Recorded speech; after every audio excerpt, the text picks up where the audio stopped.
Ulan na naman. Lakas na naman ito.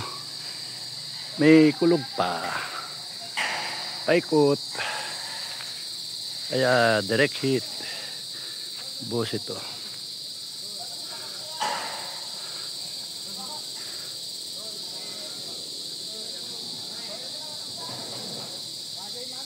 Pinipreman niya yung bubong. Well, nagsusupervise. Magtatanim na rin ako. Sayang eh. Ng saging ba. Nibalin dikit-dikit kasi ang habol naman dito yung aanihan ng dahon. Saka ng trunk.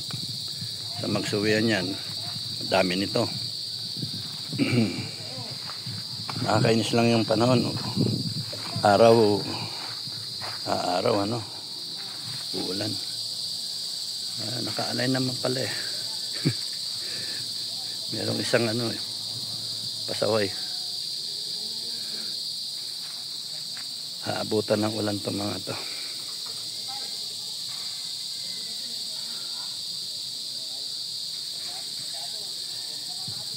Yan. Nagawa na sila ng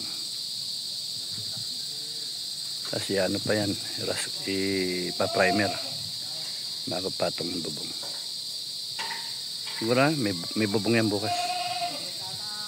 Okay.